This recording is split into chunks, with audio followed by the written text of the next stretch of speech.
Handa na ba kayong pumasok sa mundo ng karangyaan kung saan ang bawat ngiti ay may tinatagong pait at ang bawat titig ay may dalang panganib? Ngayong gabi, dadalhin tayo ni Cassandra sa anniversary party ng Chavez Heritage Designs. Sa gitna ng mga nagagandahang gown, mamahaling alak at nakakasilaw na mga flash ng kamera, sa matinding bakbakan ng emosyon ang nagbabadyang sumabog. Akala ni Cassandra, handa na siyang makita si Dalton na kasamang iba. Akala niya, sapat na ang presensya ni Brent para mapunan ng pagkukulang sa kanyang puso. Pero gaano nga ba katibay ang paninindigan ng isang babae kapag ang lalaking pilit niyang nililimot ay biglang nagdeklara ng pag-aari sa gitna ng maraming tao? Isang halik na hindi inaasahan, isang selos na hindi mapigilan at isang pag-amin na gugulo sa lahat. She's mine. She's my woman. Mga salitang binitawan ni Dalton na tila isang sumpa at pangako. Ihanda ng inyong mga puso sa isa sa pinakamaaksyon at pinakamaemosyong kabanata ng ating istorya. Mabilis na lumipas ang araw. Ngayon ang araw ng anniversary party ng kumpanya ni Dalton. Nagdadalawang isip pa rin ako kung pupunta ba ako. Nasa kama ko ang gown na isusuot ko pero hindi pa rin ako nakakapag-ayos. Parang gusto ko nalang magpahinga, lalo na't pagod na pagod. Ang mga kamay ko sa paggawa ng mga designs. Napapahilamos na lang ako sa mukha ko. Pupunta ba ako o tititigan ko na lang ang isusuot ko? Anas ko sa sarili ko. Kapag nagpunta ako doon, sigurado kung sino-sinong makikita ko. I'm sure nandun din si Diana at si Dalton at makakasama niya. Kumirot ang puso ko dahil siya naisip. Napapailing na lang ako sa sarili ko. Magselos naman ako pero wala na akong magagawa. Kung hindi ang tingnan na lang sila. Huwag na lang kaya akong pumunta. Nang tumunog ang cellphone ko, kinuha ko na yun at nasa side table ko kaya ko yun sinagot. Brent, usal ko. I'll pick you at 6:30. Aniya, naalala ko naman na inimbitehan ko pala siya. Napakamot na lang ako sa noo ko. Mukhang wala akong magagawa kung hindi ang pumunta. Nakakahiya naman kay Brent na ikinansal niyang flight niya para lang masamahan ako. Sige, magagayak pa lang din ako. Sagot ko sa kanya. No worries. Hintay na lang kita kapag hindi ka patapos. Okay, sagot ko saka ko binaba ang tawag. Pumasok na ako sa bathroom para maligo. Bakit ko ba nakalimutan na inimbitahan ko si Brent? Ang tagal ko pa namang maggayak. Nang matapos ako maligo'y sakto namang tumawag si Brent. I'm here. Aniya kaya mabilis akong lumabas ng kwarto para pagbuksan siya ng pintuan. Katatapos ko lang maligo. Maupo ka na muna. Okay lang ba kung maghintay ka na muna? Wika ko, ngumiti at tumango naman siya. Wala namang problema sa akin yun. Maghihintay lang ako dito. Sagot niya. Bumalik na ako sa kwarto ko para makapag-ayos ng sarili ko. Nagpapatuyo pa lang ng bukat, tagal-tagal ko na. Inumpisahan ko ng lagyan ng makeup ang mukha ko. I'm sure hindi naman magagalit si Brent kung maghihintay siya. Hindi naman siya katulad ng ibang lalaking maiksi ang pasensya sa paghihintay. Hindi ko minadali ang sarili ko dahil baka lala ko matagalan kapag nagkamali ako sa paglalagay ng makeup. Nang matapos ko ng mukha ko, saka ko naman sinunod ang buhok ko. Hirap na hirap akong i-curl ito dahil medyo makapal ang buhok ko. Napabuntong hininga na lang ako kapag nangangalay ng mga kamay ko. Pagkatapos ng halos 2 oras ay natapos din ako. Nagbihis na ako, saka ako lumabas. Matyaga naman naghihintay si Brent sa sofa. Hey, I'm sorry. Matagal ba ako? Pasensya ka na ha? Hinging paumanhin ko sa kanya. Tumayo naman siya saka ako tinignan at nginitian. Okay lang, wala namang problema sa akin yun. You're so beautiful. Mas maganda ka pa sa mga model eh. Bahagya ako natawa sa sinabi niya.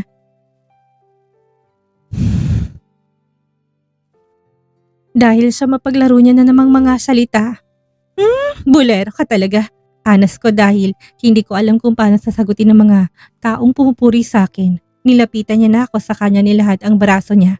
Inangkla ko naman ang kamay ko sa kanya. Saka kami lumabas ng penthouse. Sa tingin mo ba, nagsisimula na yung event? Late na tayo eh, wika ako. Okay lang naman kung malate tayo. Madalas namang late na magsimulang event eh. Napatango ako sa kanya dahil madalas naman talagang hindi nasusunod ang oras. Nagtungo na kami sa hotel kung saan ginanap ang company anniversary. Paglabas namin ay sunod-sunod pa rin ang flash ng camera na sumilaw sa mga mata ko. Nakaangklang kamay ko sa braso ni Brent. Diretso lang tingin ko sa harap hanggang sa makapasok na kami. Dumiretso pa kami sa function hall kung saan ang event place. Miss Cassandra, rinig ko sa pangalan ko, nilingon ko naman yon. Nice to meet you, Miss Cassandra. Fan na fan ako ng mga designs mo. Ang galing-galing mo. Napangiti ako sa papuri sa mga gawa ko. Thank you, nakangiti kong sagot. Hindi ko siya kilala kaya tanging thank you lang ang may sasagot ko. Can I take a picture with you? Tila kinikilig niyang saad kaya napangiti ako sa kanya. Oo naman, lumapit na ako sa kanya saka ako humarap sa camera ng phone niya. Mas matangkad ako dahil nakasuot ako ng heels. Ang ganda-ganda mo, aniya pa, matamis lang ako napapangiti. Nakaka-overwhelm ang mga papuri nila. You're so pretty too. Wika ko saka ako nagpaalam sa kanya. Miss Cassandra? Tawag na naman sa akin. Nilingon ko naman ito nang magsalubong ang paningin namin ni napangiti niya siya. Ikaw nga. Glad to meet you here. Alam ko hindi mo ko kilala. Pero isa ako sa mga fan mo. Nakita ko yung mga designs mo last runway. Lahat ng yun ang gaganda. Natutuwa niyang saad. Thank you. Nagkaroon ng konting pagkakamali pero still thank you dahil nagustuhan mo yung mga designs ko. I'm sorry to say this, Miss Cassandra. Kapatid mo yung model, right? Paulit-ulit kong pinanood yung video niya pero parang sinadya niya sirain ang design mo eh. I know wala ko sa place na husgahan ng kapatid mo. Pero sa tingin ko, sinadya niya yon para ipahiya ka. Kahit na ganun ang nangyari, maraming nakisawsaw sa nangyari. Fan na fan pa rin ako ng mga gawa mo. Medyo mahaba niyang wika na ikinangiti ko. Thank you again. Tanging sagot ko na ikinatangot kinangiti niya. Marami pa akong nakausap habang nakasunod lang sa likod ko si Brent. Wala naman siyang masyadong kilala dito dahil sa New York ang bake jug business niya. Pag-upo namin saka pa lang nagsisimulang program. Nasa harapan kami ni Brent dahil doon ako pinaupo. Nakinig lang ako sinasabi ng host hanggang sa tawagin nito si Delton. Tinignan ko siya. Napangiti ako dahil napakagwapo niya talaga. Maayos na nakataas ang buhok niya. Ang ngiti niyang nakakapagpatunaw sa mga kagaya ko. I missed him but I hate him too. Napapabuntong hininga na lang ako nang maalala ko naman ang nangyari. Tonight is a moment I'm incredibly proud of and it's a moment made possible because of the people in this room and many others who support us every day. Nang magsimulang kumpanyang ito, it started with an idea and the belief that we could build something meaningful. But ideas don't grow on their own. Ang kumpanya hindi naman nagtatagumpay sa isang tao lang. Isang plano or one title. They succeed because of people. People who show up, who cares, who push forward even when things are challenging. Wika niya habang diretsong nakatingin. Napatingin ako sa kabilang table kung nasan mas malapit sa harap. Nandun si Diana, nakangiti at proud na nakatingin kay Delton. Napalunok ako saka ko iniwas ang paningin ko. Bakit ako nagsiselos? Napapairap na lang ako sa sarili ko. I want to sincerely thank each member of our team for your dedication, hard work, and belief in our vision. Hindi mangyayaring lahat na ito kung hindi dahil sa loyalty at determinasyon ninyo. As we celebrate this anniversary, I hope you know how grateful I am to work alongside such an incredible team. Thank you for being the heart of this company. Let's continue growing, dreaming, and succeeding together. Congratulations to all of us and happy anniversary to our company. Salamat din sa mga dumalo para samahan kaming mag-celebrate. Cheers to all of us. Mahaba yung litanya, tinaas niya ang wine glass niya. Kinuha na rin namin ang mga wine glass na sa tapat namin at tinaas yun. Cheers! Sabay-sabay naming wika, napangiti ako habang nakatingin sa kanya. Ininom niya ang alak na nasa wine glass. Na magtamang mga mata namin ay mabilis kong ininom ang alak ko. Bakit bang bilis ng mga mata niya na mag-serve na sila ng mga food ay kumain na ako? Napangiti na lang ako kapag binibigyan ako ni Brent ng pagkain na alam niya na gusto ko. Hindi sinasadyang napatingin ako sa table ni Diana. Ramdam kong pagkirot ng puso ko nang makita ko magkatabi silang dalawa ni Delton. Palihim na lang ako napapabuntong hininga. Ayaw ko mapansin niya ni Brent. Nang lumingon si Delton sa pwesto namin, mabilis kong iniwas ang paningin ko.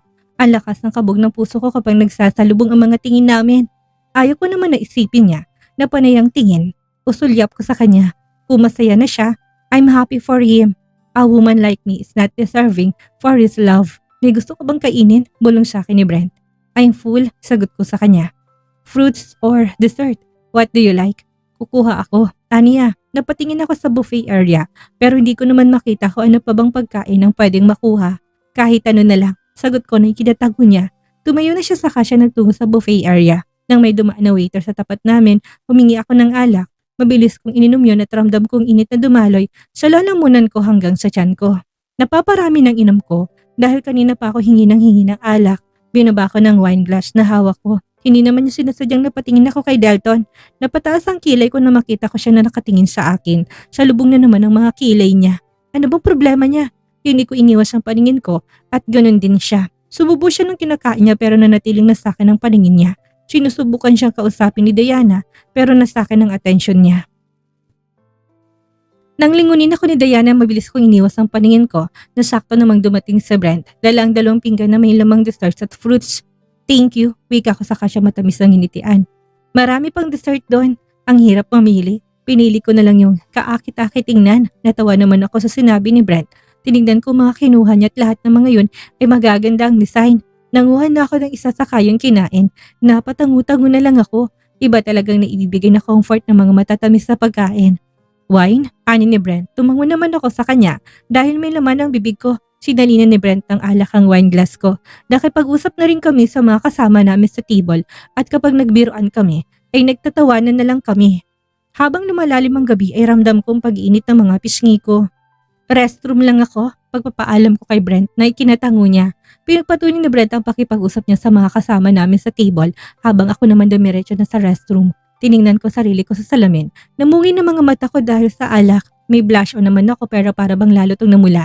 Hindi ko na masyadong mapait yung alak na ininom ko pero para bang iba yung epekto nun sa katawan ko. Pumasok na ako sa isang cubicle para umihi.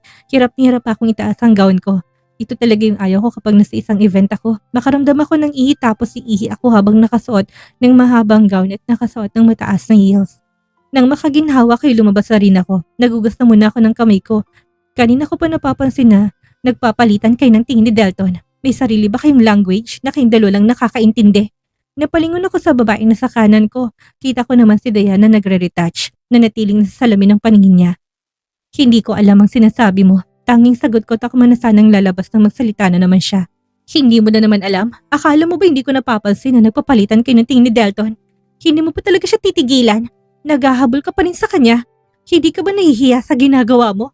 Uncle siya ng dati mong asawa. Nangingit ang ngipin ko sa inis pero pinilit kong humiti sa kasya yung narap. Ano bang dapat kong ikahiya? Una sa lahat, hiwalay na kami ni Garrett. Kung may problema ka sa boyfriend mo, huwag mo na akong idamay. Kung mahal ka talaga niya, hindi mo kailangang mag-alala kung may mga babae ba na nakapaligid sa kanya. Kung ikaw talagang mahal niya, hindi yan lilingon sa iba. Kung may trust issues ka, leave me alone. Wala akong panahon sa mga pagdududa mo. Wala akong panahon para problemahin ko pang relasyon ninyong dalawa. Napatunayan mo na ba na may relasyon kaming dalawa? Matagal mo na kaming pinagdududahan. May napatunayan ka ba? Nakataas ang kilay ko na sagot sa kanya. Kita kong pagngit-ngit na mga ngipin niya dahil sa inis. Nginitian ko lang siya. Kung sakali mang magkaroon kami ng relasyon ni Dalton, ano bang masama dun? Hiwalay na ako sa asawa ko at wala naman siguro nakalagay sa batas na bawal ako makipagrelasyon sa kamag-anak ng dati kong asawa, hindi ba? Am I a threat to you? Nakangiti kong saad sa kanya. Ikalma mo ang kifi mo, Cassandra. May di niya saad na bahagya akong kinatawa. Mabait naman ako, Diana, pero wag mo lang talagang gagalitin dahil hindi mo magugustuhan ang gagawin ko sa'yo. Doble ang sakit na ibibigay ko. Pagbabanta ko sa kanya saka ko siya tinalikuran. Rinig kong inis niyang sigaw pero hindi ko na siya nilingon pa. Paglabas ko ng restroom ay nakita ko si Dalton na nakasandal sa pader. Napalingon siya sa akin pero mabilis akong lumayo sa kanya. Alam ko namang si Diana ang hinihintay niya. Cassandra, rinig kong tawag niya sa pangalan ko pero mabilis ako naglakad pabalik kay Brent. Pagkaupo ko ay inagaw kong wine glass si Brent saka yung diretsong ininom. Okay ka lang? Tanong ni Brent. I'm fine, para lang kasing natuyuan ang lalamunan ko. Sagot ko sa kamuling humingi ng alak sa kanya. Kunot na ang noon niya nang hindi niya lagyan ng baso ko ay ako na naglagay. Hey, what happened? Nag-aalala niyang tanong. Wala naman, gusto ko lang mag-inom ngayon para masarap ang tulog ko mamaya. Alam mo na, pagod sa trabaho. Nakangiti kong sagot sa kanya, pilit na itinatagong sakit na nararamdaman ko. Bago maghating gabi ay inaya ko na si Brent na umuwi na kami dahil alam kong tuluyan ng kinain ng alak ang katawan ko. Ramdam ko na ang hilo. Maayos pa naman ako nakapagpaalam sa mga kasama namin sa table. Nakaangkla ang mga kamay ko sa braso ni Brent. Habang naglalakad kami, inalalayan niya naman ako hanggang sa makalabas kami ng function hall. Bakit ka ba nagiinom ngayon? Naparami ka ng inom. Honest ni Brent. Hindi ko siya sinagot. Okay pa naman ako na mag-isip pero para bang iba yung lakas ng loob na ibinibigay sa akin ng epekto ng alak. Pagdating namin ng parking lot ay hinarap ko si Brent. Tinignan ko siya ng diretso sa mga mata niya. Alam ko matagal na may gusto sa akin si Brent at wala naman ako nakikitang red flags sa kanya. He is a good man. Gising ka pa ba? Natatawang tanong ni Brent sa akin dahil nakatitig ako sa kanya. Hindi ko alam kung anong pumasok sa isip ko, tinalikan ko sa labi niya. Hindi pa man nagtatagal ng 5 segundong halik ko sa kanya nang biglang may humila sa akin palayo sa kanya. Inis kong tinignan ng taong yun. Kunot noo ko tinignan si Delton. Ano problema mo? Tanong ko sa kanya. Hindi niya ako sinagot pero baka siyang galit sa mukha niya. Binuhat niya ako na para bang isa kong sako. Huy, ano ba? Put me down! Sigaw ko sa kanya pero tinangan niya na ako. Mr. Chavez! Sigaw ni Brent siya hinarang si Delton. Hindi ko makita si Brent dahil sementong kasadang nakikita ko.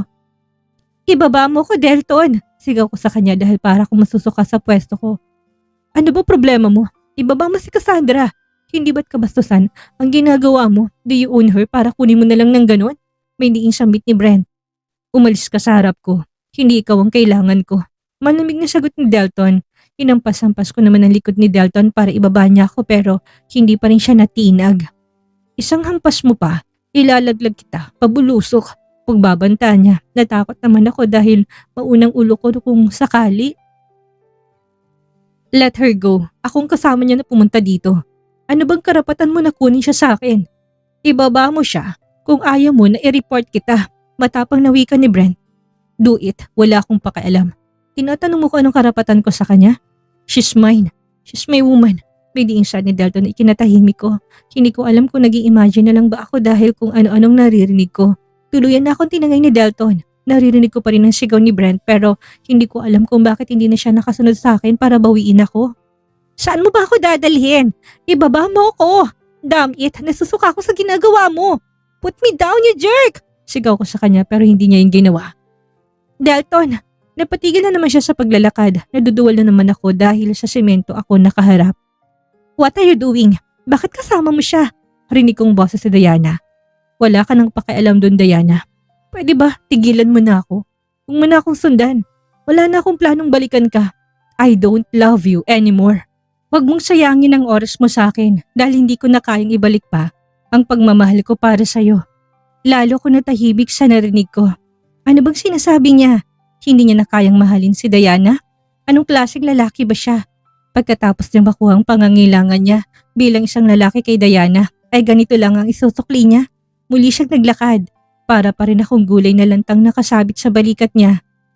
Delton, please, don't do this. Rinig ko pa sa boses ni Diana, nakikiusap pero dire-diretso lang siya paglalakad si Delton hanggang sa huminto na siya. Nahilo pa ako dahil bigla niya akong ibinaba. Sa pilitan niya akong sinakay sa sasakyan niya.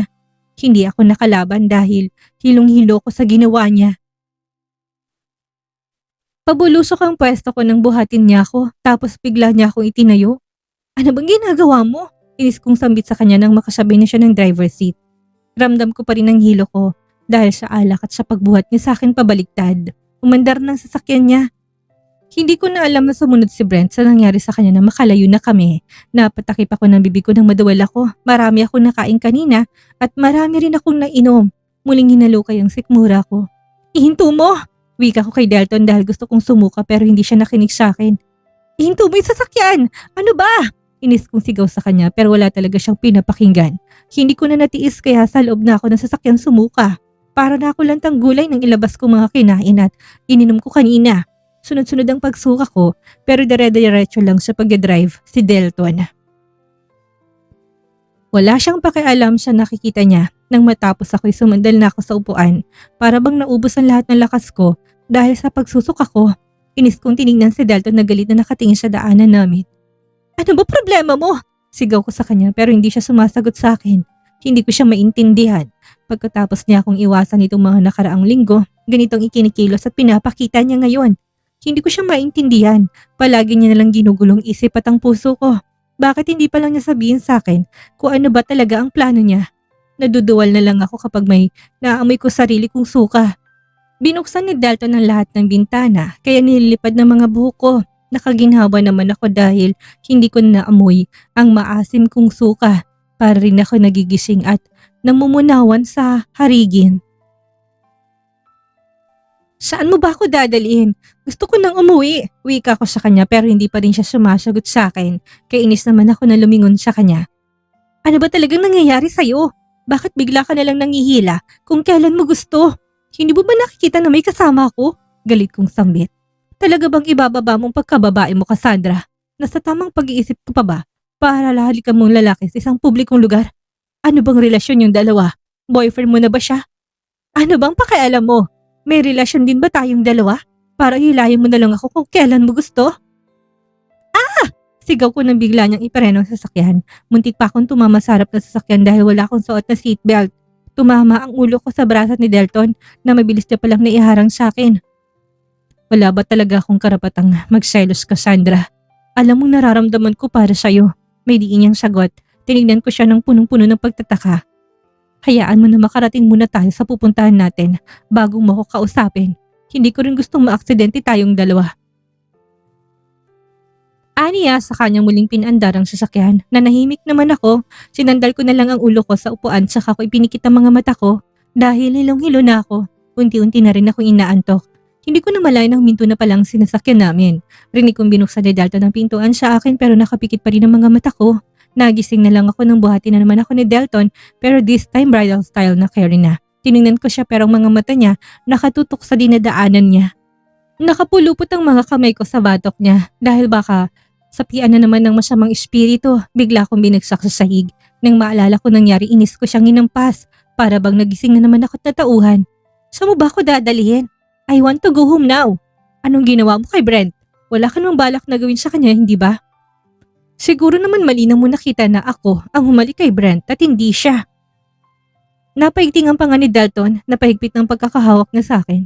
Manahimik ka dyan, Cassandra. Malamig niyang sagot. Ano ba kasi problema mo? Palagi mo na lang ako binibigyan ng mixed signal. Hindi mo ba alam kung gaano na ako nalilito sa pinapakita mo sa akin? Hindi ko alam kung saan na ba kami. Pumasok na kaming dalawa sa isang bahay. Natahimik ako dahil hindi kami sa penthouse niya pumunta. Nasa private villa niya ba kami? Inis ko siyang tinignan nang bigla niya akong ibinaba. Binuksan niyang faucet sa kanya binasang kami niya at bigla na lang pinunasan ang mga labi ko. Ano bang ginagawa mo? Sigaw ko habang inaalis ang kami niya sa mga labi ko. Hawak-hawak niya sa braso kaya hindi ako makaalis. Delton, ano ba? Anas ko dahil pilit na pinupunasan ng mga labi ko na para bang may virus akong dala. Inalis ko na lang ang laway ng lalaking sa mga labi mo. Isang beses pa kitang makita na may ibang lalaking hinahalikan. Paparusahan na kita. May diin niyang wika. Inis kong hinampas ang kamay niya nang makasingot ako ng tubig. Stop! Hindi ko na natuloy ang sasabihin ko nang siilin niya ako ng isang halik. Grabe ang kabanatang ito. Isang gabing nagsimula sa glitz and glamour pero nagtapos sa isang mainit at magulong komprontasyon. Sino nga bang mag-aakala na sa kabila ng pananahimik ni Dalton nitong mga nakaraang araw ay may ganito pala siyang tindi ng selos at pag-aari kay Cassandra? Anong aral nga ba ang maiiwan sa atin ng part na ito? Minsan ang pag-ibig hindi lang tungkol sa matatamis na salita. Madalas, lumalabas ang totoong nararamdaman sa gitna ng kaguluhan at matinding emosyon. Pero tandaan natin, ang pag-ibig hindi dapat nakakalito. Ang mixed signals ay madalas na senyales ng mga pusong takot pa ring harapin ng katotohanan. Sapat na nga bang pag-amin ni Dalton para mabura ang lahat ng pait sa puso ni Cassandra? O isa lang itong panandali ang silakbo ng damdamin?